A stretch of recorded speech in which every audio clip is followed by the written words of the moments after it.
I'm at a bit of a loss here because I started this video with the intent of totally trying to like dissolve or absolve the hype around this amp. But it just seems like there's so much out there about like, oh, how this is a secret weapon amp. And it's like, it wasn't. So what's the deal now? So if you don't know, this is a Peavey Decade. It was made from the early 80s. It maybe went into the 90s. Peavey, solid state, 10 watt, 3-band EQ, 2-channel actually, and it's fine. But of course, then we learned that Josh Homme, Queens of the Stone Age, it was revealed that this was his tone on No One Knows. And so of course, what does the guitar community do? We gotta get this amp. So I think these things are selling on Reverb right now for like anywhere from $300 to, I think the highest was close to maybe $700 for a 10 watt 1980s solid state practice amp. So what's the deal here? What are we doing?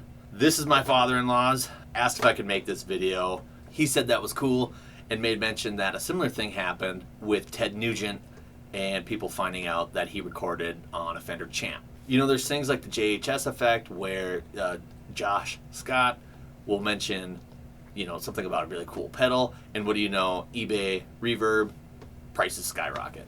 I obviously didn't have to pay for this because, like I said, it was my father-in-law lending it to me for this video. But I can't believe that this amp is so good, even if someone recorded with it, that it drives that kind of price. And then I started playing it, and I actually kind of sat down on 2 different occasions. And the first time I played it, I thought, yeah, okay, that was pretty cool. Plugged into both channels, put a board in front of it. I've got a Helix on the floor, so I ran a couple different pedals through it and had a good time. But then I sat down and did kind of a second session with it and had a much more enjoyable experience. The room sound was good.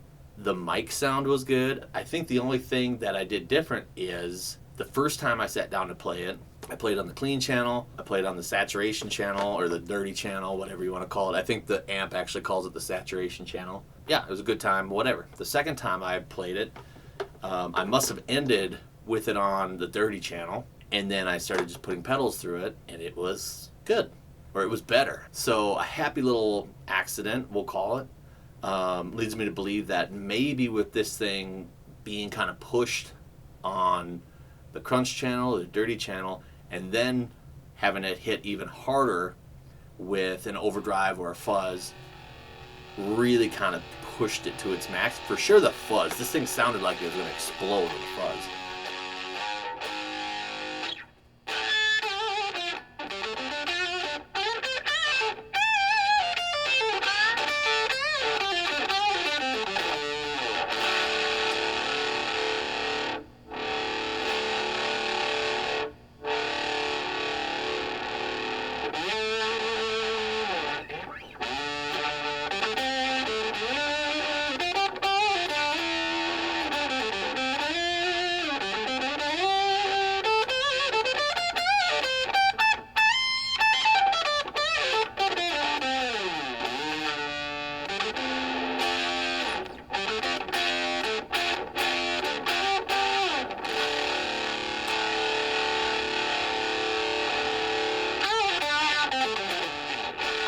Now I don't know what to think.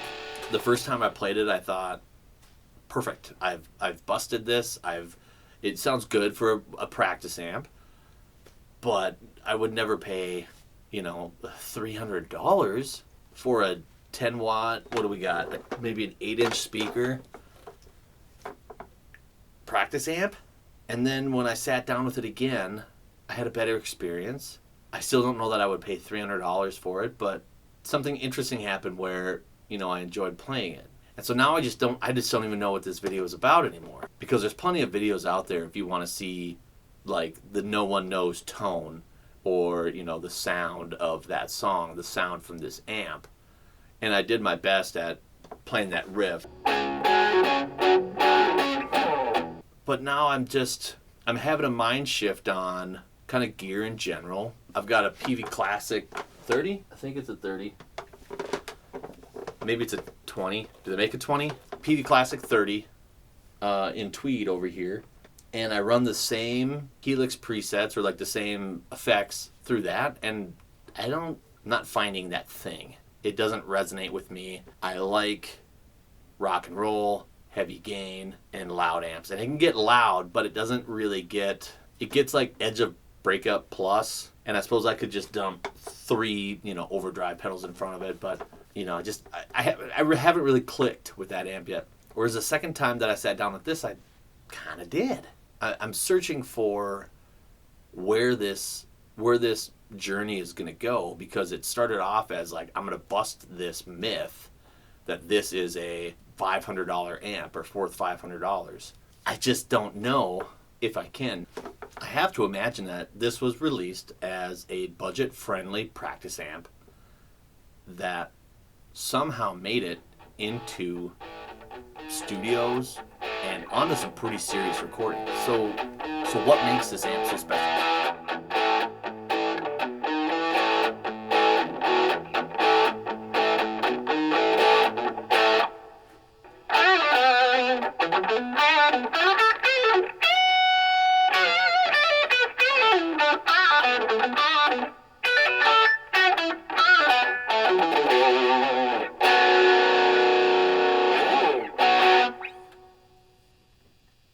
Thank you guys for watching.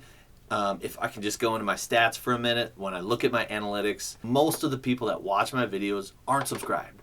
So if you dig this kind of stuff, it really helps the channel grow if you subscribe. If you don't want to subscribe, at least participate in the conversation, leave a comment below. As always, thank you for watching, and I'll catch you on the next one. Thanks.